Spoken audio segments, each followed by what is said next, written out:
अस्सलामुअलैकुम viewers, welcome back to my channel solution with Shumaila Khan. मेरी आज की वीडियो का टॉपिक है मैट्रिक जनरल ग्रुप के मैथ्स का पास्ट पेपर का ईयर 2022। जैसे कि आप लोगों के पेपर्स 8th में से स्टार्ट होने वाले हैं और ये वीडियो उन स्टूडेंट्स के लिए बहुत हेल्पफुल साबित होने वाली है जिनकी ऑलमोस्ट कम तैयारी है या अभी तक उन लोगों ने तैयारी स्टार्ट नहीं करी है किसी भी रीज़न की वजह से। इस वीडियो में आपको सारे क्वेश्चंस के सॉल्यूशन विद एक्सप्लेनेशन समझाए जाएंगे जो आपको पेपर की तैयारी में बहुत हेल्पफुल होंगे। Now come to the solution of question number 2। Section B जो है वो कंसिस्ट करता है, इसमें आपको ऑलमोस्ट 10 क्वेश्चंस गिवन किए जाएंगे और आपको अटेम्प्ट करने होंगे एनी क्वेश्चन 5। सो जो क्वेश्चन नंबर 2 है उसके अंदर आपको क्वेश्चन गिवन किया गया है कन्वर्ट 6720 इनटू बेस 5 सिस्टम। हमारा चैप्टर नंबर 1 जो है बुक का वो बाइनरी नंबर के ऊपर बेस करता है। उसके अंदर 2 डेसिमल नंबर के जो है वो सिस्टम है बेस 2 और बेस 5। पेपर में हमें बेस 5 गिवन किया गया है। अब जब भी क्वेश्चन को आपको बेस 5 में कन्वर्ट करने के लिए दिया जाएगा तो आप क्या करोगे, आप LCM की तरह लाइन्स ड्रॉ कर लोगे और अपने क्वेश्चन को इसके अंदर लिखोगे। उसके बाद आपको सिर्फ LCM फाइंड आउट करना है 5 के टेबल से। मींस 5 1 जा 5, 1 कैरी बची तो 7 को उसने 17 बना दिया। सो 5 3 जा 15। इसके बाद जो है 2 कैरी बची तो 22 हो गया। 5 4 जा आपका 20 हो गया। 2 कैरी बची तो उसने 0 को 20 बना दिया। 5 4 जा 20। यहाँ कुछ भी नंबर नहीं बच रहा तो आगे हमें क्या मेंशन करना पड़ेगा, 0 मेंशन करना पड़ेगा। इसी तरीके से 5 2 जा 10, 3 कैरी हमारे पास बची, उसने 4 को 34 बना दिया तो 5 6 जा 30 और 4 जो बचा वो उसने 4 को 44 बना दिया। सो 5 8 जा 40। अब 40 कवर हुआ है, 4 रिमाइंडर बाकी है तो हम उसे आगे इस तरीके से मेंशन कर देंगे। उसके बाद 5 2 जा 10 और 5 6 जा 30 और उसके बाद 5 8 जा 44 हमारा यहाँ आ गया। 5 5 जा 25, 1 कैरी यहाँ बची तो ये 18 हो गया। 5 3 जा 15, 3 कैरी यहाँ आ गई और 5 10 जा 50, 3 कैरी यहाँ आ गई। 5 2 जा 10 और यहाँ पे 0 आ गया। अब आप क्वेश्चन को किस तरीके से लिखना स्टार्ट करेंगे, 6720 इक्वल्स टू इसका आंसर क्या है 203340। मीन्स आपको इस ऑर्डर में जाके अपने आंसर को यहाँ पर अरेंज करके लिखना है और आप आंसर के साथ छोटा सा बेस 5 बना देंगे। Now move to the solution of question number 3। Question number 3 आपको कुछ इस तरीके से गिवन किया गया है कि आपको बेस 2 का एडिशन दिया है और उसके बाद आपको साथ में एक सबट्रैक्शन का सम भी उसके अंदर ऐड कर दिया है। अब ये भी हमारा चैप्टर नंबर 1 का ही क्वेश्चन है। सबसे पहले आपको बेसिक रूल बाइनरी नंबर के पता होने चाहिए कि पहले आप इन तीनों को एक साथ सॉल्व नहीं कर सकते, पहले आप इन दोनों को ऐड करेंगे, इसका जो आंसर आएगा उसमें से ये वाला नंबर माइनस होगा। उसके बाद रूल नंबर 2 में आप क्या करोगे कि आप नंबर्स को लिख लोगे एडिशन फॉर्म में। अब 1 और 1 क्या होता है 2। बाइनरी नंबर में हम 0 और 1 के अलावा कोई नंबर नहीं लिख सकते। सो 2 के रिप्लेस में हमें क्या लिखना होता है 10, 3 के रिप्लेस में हमें क्या लिखना होता है 11 और 4 के रिप्लेस में हमें लिखना होता है 100। तो यहाँ मेरा आंसर आया है 2, तो यहाँ पर मैं मेंशन करूँगी 10, मीन 0 यहाँ और 1 यहाँ। अब 1 में 0 प्लस करेंगे तो 1 आ जाएगा, 1 अलाउड है, हम डायरेक्ट लिख सकते हैं। 1 और 1 2 आया, 2 हम नहीं लिख सकते तो 2 के बदले हम क्या लिखेंगे 10, मीन 0 यहाँ और 1 ऊपर। सेम लाइक दैट 2 आया तो हम 10 मेंशन करेंगे, 0 यहाँ और 1 ऊपर, और 2 आया तो हम इसके बदले 10 मेंशन करेंगे। अब जो ये हमारा आंसर आया है मैं इसे दोबारा यहाँ लिखूंगी और मुझे इसमें से माइनस क्या करना है, मतलब आपको 4 दफ़ा 1 दिया है तो 1 1 1 और 1 और इन दोनों नंबर्स के नीचे कुछ नहीं आएगा क्योंकि ये टोटल 6 नंबर का आंसर है और जो दूसरा क्वेश्चन हमें गिवन किया गया है उसमें 4 डिजिट्स हैं। अब पहला नंबर है 0, 0 में से 1 हम माइनस नहीं कर सकते तो हमें एक कैरी बोरो करनी पड़ेगी। बराबर में लिखा हुआ है 1, हम 1 को कैंसिल करके 0 बनाएंगे और ये वाला 1 यहाँ आ जाएगा। अब आप यहाँ देखें, आपको क्लियर लिखा हुआ नजर आ रहा होगा कि 2 का मतलब होता है 10। अब इस 2 को हम किस तरीके से ब्रेक करेंगे सबट्रैक्शन के अंदर कि 1 + 1, मीन्स इस 2 का मतलब ये है, 10 का मतलब 2 है और 2 का मतलब है 2 1 में से एक 1 माइनस हो गया और एक 1 आपके पास बच गया। अगर आप इस कॉन्सेप्ट से क्वेश्चन को सॉल्व करेंगे तो आपको बहुत अच्छी तरीके से ये सवाल समझ में आएगा। अब यहाँ पर भी हमारे पास 0 बचा है और 1 नीचे है जिसको हम माइनस नहीं कर पाएंगे। यहाँ पर 0 है, यहाँ पर भी 0 है, यहाँ पर भी 0 और 1 यहाँ है। अब हम कैरी यहाँ से बोरो करते हुए आएंगे। इस नंबर को देखिए काट के मैंने 0 बनाया तो ये 10 हो गया। 10 का मैंने आपको क्या मतलब समझाया, 2 और 2 का मतलब होता है 2 1, एक 1 यहाँ रह गया, एक 1 यहाँ शिफ्ट हो गया। सेम लाइक दैट अब ये भी 10 है तो 2 है इसका मतलब और 2 का मतलब है 2 1, एक 1 यहाँ रह गया, एक यहाँ शिफ्ट हो गया और इसी तरीके से एक यहाँ रह गया और एक यहाँ शिफ्ट हो गया। तो ये 10 जो है वो 2 बन गया और 2 में से 1 गया तो हमारे पास 1 बचेगा। 1 में से 1 माइनस करेंगे 0, 1 में से 1 माइनस करेंगे 0। अब 1 के नीचे कुछ भी नहीं है तो 1 एज इट इज आ जाएगा और सबसे स्टार्टिंग में 0 की कोई वैल्यू नहीं होती। तो अब हमारा जो आंसर आया है फाइनल वो आया है 10011 और आप आंसर के नीचे छोटा सा बेस 2 बना देंगे। हमारे 2 शॉर्ट क्वेश्चन आंसर सॉल्व हो चुके हैं। Move to the solution of question number 4। Question number 4 भी हमारा बहुत ही इजी क्वेश्चन है। हमें 2 ब्रैकेट्स गिवन किए गए हैं, A 0 1 है और B है 1 2 3 और हमें फाइंड करनी है इसकी मल्टीप्लिकेशन।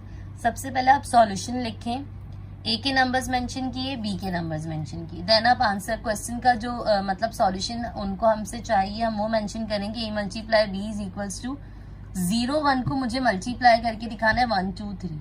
बहुत इजी इसका मेथड है। आप इसको किस तरीके से सॉल्व करेंगे, पहले आपने मल्टीप्लाई किया 0 को 1 से, फिर 0 को 2 से और फिर 0 को 3 से। पहले आपने 0 वाली लाइन बना ली, उसके बाद बिल्कुल जिस तरीके से आपने 0 की लाइन बनाई है, अब आपका जो सेकंड डिजिट है 1, आप इसी तरीके से उसकी भी लाइन बना लेंगे 1 1 1 2 1 3। बहुत सारे बच्चों का ये मिसकॉन्सेप्ट होता है कि वो मल्टीप्लाई करके लिखना चाहते हैं, लाइक दैट 0 1 0। तो इस क्वेश्चन का ऐसा कोई कॉन्सेप्ट नहीं है, आपको इस तरीके से नंबर्स लिख के दिखाने। क्वेश्चन नंबर 4 भी हमारा सॉल्व हो गया। Now move to question number 5। Question number 5 इन्होंने हमें वैल्यू दी है log 10 2, मीन्स हम इसे डायरेक्ट ऐसे भी पढ़ सकते हैं कि log 2 की हमें वैल्यू गिवन की है 0.3010, log 3 की हमें वैल्यू गिवन की है 0.4771 और log 5 की हमें वैल्यू गिवन की है 0.6990। और उसके बाद उन्होंने हमसे क्वेश्चन में मांगा क्या है कि हमें log 30 की वैल्यू फाइंड आउट करके दिखानी है कि इन 3 वैल्यू की हेल्प से हम log 30 किस तरीके से फाइंड आउट कर सकते हैं। सबसे पहले तो आप लॉगरिथम का ये वाला रूल थोड़ा सा रिमाइंड कर लें कि जहाँ पर हमें मल्टीप्लाई करना होता है हम प्लस करते हैं और जहाँ पे हमें डिवाइड करना होता है हम माइनस करते हैं। इन 3 वैल्यू की हेल्प से हम 30 कैसे बना सकते हैं कि अगर मैं 2 को 3 से मल्टीप्लाई करूं तो 6 आएगा और फिर 6 को 5 से मल्टीप्लाई करूंगी तो ये log 30 हो जाएगा। तो सबसे पहले कॉन्सेप्शनली हम क्या करेंगे, हम इन 3 वैल्यूज को लाइक दैट मल्टीप्लाई कर देंगे तो हमें log 30 की वैल्यू पता चल जाएगी। दैट्स मीन हमें क्या करना है कि हमें इन तीनों की जो वैल्यूज गिवन की गई हैं उसे प्लस करना पड़ेगा। प्लस क्यों करना पड़ेगा, क्योंकि रूल ऑफ लॉगरिथम क्या है कि जहां मल्टीप्लाई हो वहां मल्टीप्लाई नहीं करो बल्कि प्लस करो। मैंने log 2 की वैल्यू मेंशन की, log 3 की वैल्यू मेंशन की और इसी तरीके से log 5 की वैल्यू मैंने यहाँ पर मेंशन कर ली और मल्टीप्लाई की साइन को रिप्लेस करके मैंने क्या कर दिया, प्लस का साइन। अब by the help of simple calculator आप इन तीनों वैल्यूज को जब ऐड करेंगे तो आपको log 30 का आंसर पता चल जाएगा कि log 30 किसके इक्वल है, 1.4771। सिंपली तरीके से लॉगरिथम का सवाल भी सॉल्व हो गया। Now move to solution of question number 6। Question number 6 is divide 150 rupees among Salim, Kalim and Rahim in the ratio of 4:5:6। ये रेशियो वाले चैप्टर का सवाल है और इस टाइप से कोई भी मिलता जुलता सवाल आपके पेपर में जरूर आएगा। सबसे पहले आप सॉल्यूशन करते हुए क्या करो कि आपको जो तीनों पार्टनर्स के नाम है सलीम, रेशो कलीम और रेशो रहीम करके आप मेंशन कर दो और साथ में रिस्पेक्टिवली का मतलब ये होता है ऑर्डर वाइज के पहले सलीम का नाम है तो उसका रेशो 4 है, फिर कलीम का नाम है तो उसका रेशो 5 है और फिर रहीम का नाम है तो उसका रेशो 6 है। आपने मेंशन कर लिया। उसके बाद आप हेडिंग मेंशन करोगे खुद से सम ऑफ रेशो की, मतलब इन तीनों के रेशो को आप प्लस कर दोगे। जब आपने 4 + 5 + 6 किया तो इक्वल्स टू 15 आ गया। और जो अमाउंट आपको डिस्ट्रीब्यूट करना है इन तीनों के दरमियान वो है 150 रुपीज। यहाँ तक तो मैंने सिर्फ वो काम किया है क्वेश्चन के अंदर जो मुझे गिवन किया गया था। अब इसके बाद मैं डिस्ट्रीब्यूट करूंगी 150 को। इधर मैंने उसका मेथड लिखा हुआ है। आपको हेडिंग लिखनी होगी share of Salim, share of Kalim, share of Rahim. Distribute कितना अमाउंट करना है 150। सलीम का रेशो है 4, वो आप यहाँ मल्टीप्लाई की साइन के साथ लिखोगे और आपको डिवाइड करना है सम ऑफ रेशो से। सो हमारा सम ऑफ रेशो क्या आया था 15 आया था। हमने इस तरीके से ये पूरा एक मैथमेटिकल सेंटेंस की वे में इसको मेंशन कर दिया यहाँ पर। इसी तरीके से शेयर ऑफ कलीम के साथ भी हम यही करेंगे 150, लेकिन कलीम का रेशो कितना है 5, तो मैं यहाँ 5 मेंशन करूंगी, डिवाइड सम ऑफ रेशो से होगा। और शेयर ऑफ रहीम में भी हम यही करेंगे 150, लेकिन रहीम का अब हमें रेशो मेंशन करना पड़ेगा जो कि 6 है।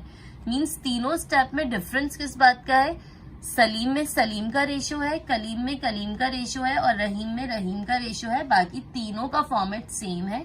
15 1 15 और 15 10 150। 10 को आपने 4 से मल्टीप्लाई किया तो सलीम को कितना अमाउंट मिलेगा 40 रुपीज। सेम लाइक दैट 10 को आपने 5 से मल्टीप्लाई किया तो कलीम को कितने रुपीज मिलेंगे 50 रुपीज। और रहीम के अमाउंट को भी आप ऐसे ही करोगे। 10 को आपने 6 से मल्टीप्लाई किया तो 10 6 आपका क्या हो जाएगा 60 रुपीज। 150 रुपीज को आप तीनों पार्टनर्स में डिस्ट्रीब्यूट कर चुके हो। फिर भी अगर आपको ऐसा लगे कि आपने सही किया है या नहीं तो आप इन तीनों अमाउंट को प्लस कर लोगे। लाइक दैट 40 + 50 90 और 90 + 60 150। मीन्स आपका आंसर बिल्कुल ठीक है। Now move to the next solution of question number 7। Question number 7 आपका वर्ड प्रॉब्लम है, जिसके अंदर क्वेश्चन कुछ इस तरीके से आपको गिवन किया गया है कि Jafar is a salesman in a shop, he gets 200 rupees per month. Jafar एक सेल्समैन है और उसे 200 रुपीज पर मंथ सैलरी मिलती है। इसके बाद and 5% commission on the goods sold. Salary के अलावा उसको 5% कमीशन पे किया जाता है। ही सोल्ड गुड्स वर्थ ₹4,500 और उसने इस मंथ कितना जो है वो सेल किया है, कितने की अमाउंट सेल की है 4,500 की। सो अब उसे कितने पैसे मिलेंगे हमें ये मालूम करके दिखाना है। अकॉर्डिंग टू क्वेश्चन पहले मैंने डेटा बना लिया कि उसका मंथली अमाउंट जो उसे मिलता है वो 200 रुपीज है और कमीशन का रेट कितना है 5% और उससे कितनी चीजें सोल्ड की हैं, ही सोल्ड गुड्स वर्थ ₹4,500। सबसे पहले आप क्या करो कि जो उसने सोल्ड किया है उसका परसेंटेज कितना है 5/100। 4500 को 5 से मल्टीप्लाई करो और 100 से डिवाइड करो। अब देखो 2 0 से 2 0 मेरे कैंसिल हो रहे हैं। मैंने 45 को 5 से जो है मल्टीप्लाई किया तो मुझे मिल गया 225। मीन्स उसका जो फिक्स्ड अमाउंट है वो है 200 रुपीज और कमीशन के अकॉर्डिंग उसने कितना अर्न किया है 225 रुपीज अर्न किया है। सो अब इन दोनों को जब मैं ऐड कर दूंगी तो मुझे क्या पता चल जाएगा, मुझे इन दोनों का फाइनल अमाउंट पता चल जाएगा। 425 रुपीज इसका टोटल अमाउंट है जो उसको उस महीने मिलेगा। Now move to the next solution of question number 8। Question number 8 भी हमारा वर्ड प्रॉब्लम है और वर्ड प्रॉब्लम है हमारा 15 spoons of sugar are required for 6 egg cakes. मतलब जब हम एक केक को बनाते हैं तो अगर हम 6 अंडों से बना रहे होते हैं तो तकरीबन हमें कितने चम्मच जो है चीनी चाहिए होती है, 15 चम्मच चीनी चाहिए होती है, ठीक है। लेकिन अब जो एग केक बनाया जा रहा है वो बनाया जा रहा है 8 अंडों से। तो अब बताओ हमें कितनी चीनी चाहिए होगी। ये भी रेशो वाले चैप्टर का क्वेश्चन है। सबसे पहले हम इस तरीके का फॉर्मेट बनाते हैं इस तरीके के सवालों में कि कितने हमें जो है शुगर स्पून थे, हमारे पास 15 थे और एग्स कितने थे 6। लेकिन अब एग्स कितने होंगे 8 और कितने शुगर स्पून हमें जो है वो उसके अंदर पुट करने हैं, ऐड करने हैं, हमें नहीं पता तो हम यहाँ पे एक्स मेंशन करेंगे। अब यहाँ पर ये रेशो वाले चैप्टर की वो वाली एक्सरसाइज है जो बेस करती है डायरेक्ट प्रोपोर्शन और इनवर्स प्रोपोर्शन पे। डायरेक्ट प्रोपोर्शन की सिचुएशन ये होती है कि अगर 6 अंडे हैं और 15 चम्मच चीनी डल रही है, अब 8 अंडों में 15 ही डलेगी या 15 से कम डलेगी। या 15 से ज्यादा डलेगी। तो ऑब्वियस है कि जब अंडे बढ़ाए हैं तो हमें चीनी भी बढ़ानी पड़ेगी, मतलब ये भी इंक्रीज हुआ और ये भी इंक्रीज हो गया।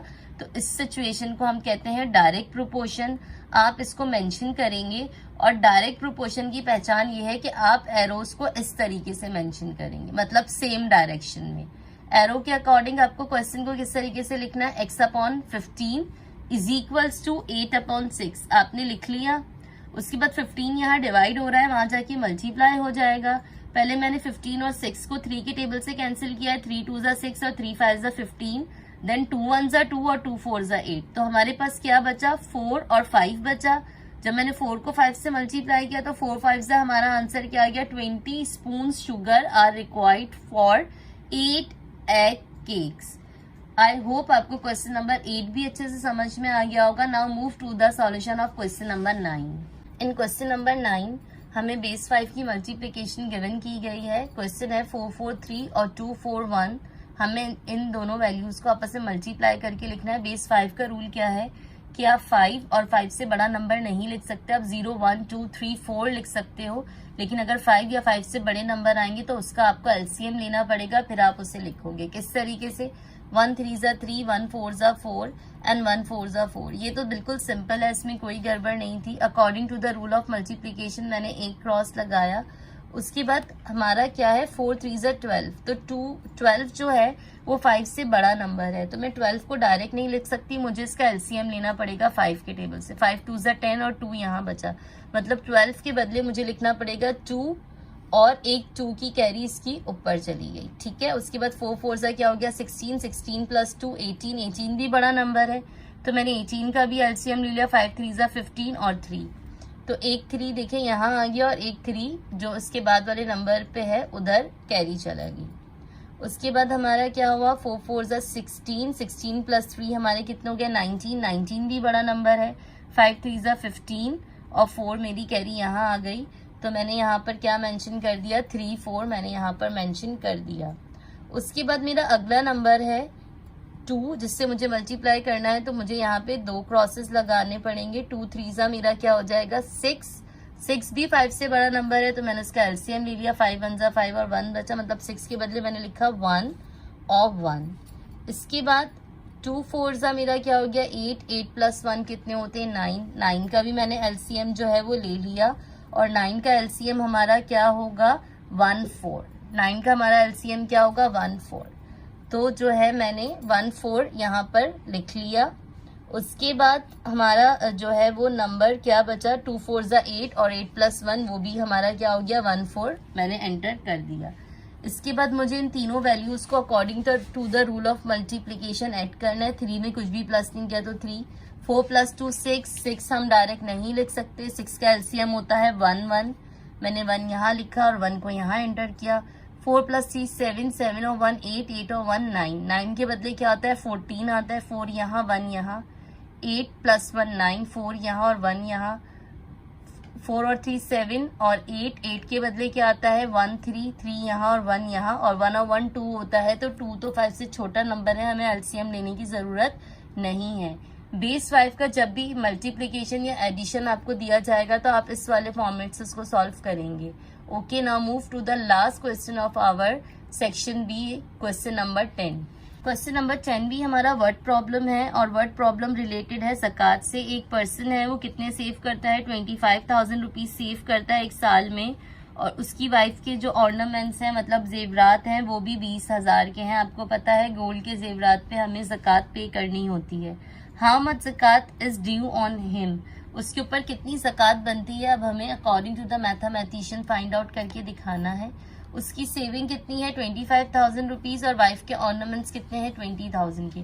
तो टोटल सेविंग हमारी कितनी आ जाएगी, 25,000 प्लस 20,000 वी गेट 45,000। और रेट ऑफ ज़कात है वो क्वेश्चन में कहीं गिवन नहीं है, लेकिन वो हमें पता है कि अल्लाह ताला ने हम पे कितना फिक्स किया, 2.5%। तो 2.5 को हम कैसे मेंशन करेंगे, 2.5%। 2.5% हमने मेंशन कर दिया। अब हम ज़कात फाइंड आउट करेंगे। अब ज़कात हम किस तरीके से फाइंड आउट करेंगे कि टोटल सेविंग को हम मल्टीप्लाई करेंगे रेट ऑफ ज़कात से और डिवाइड करेंगे 100 से। टोटल सेविंग मेरे पास 45,000 आई है, रेट ऑफ ज़कात 2.5 होता है और डिवाइड हमने कर दिया 100 से। अब यहाँ पे भी 2 से कैंसिल हो गए, हमारे पास क्या बचा 450 मल्टीप्लाई बाय 2.5। बोर्ड ने आपको सिंपल कैलकुलेटर अलाउ है, आप multiplication by the help of calculator कर सकते हैं। जब आप इसको मल्टीप्लाई करोगे तो आपको रेट ऑफ ज़कात पता चल जाएगा। 1125 जो है वो ज़कात हमें इतने पैसों पे करनी पड़ेगी। सेक्शन बी के शॉर्ट क्वेश्चन आंसर्स की सॉल्यूशन सारी कंप्लीट हो गई है। आई होप कि मेरी ये वीडियो आपको बहुत हेल्प करेगी सारे शॉर्ट क्वेश्चन आंसर्स को रेडी करने के लिए। फिर भी अगर आपको किसी भी एक्सरसाइज का कोई क्वेश्चन मुझसे समझना हो तो आप मेरे कमेंट सेक्शन पे मुझे मैसेज करके बता सकते हैं।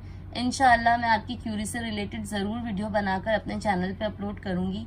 आप लोग मुझे मेरे इंस्टाग्राम के पेज पे और फेसबुक पे भी जो है वो फॉलो कर सकते हैं। लिंक मैंने जो है वो डिस्क्रिप्शन में मेंशन कर दिया है। Kindly like, subscribe and share my channel. Thank you.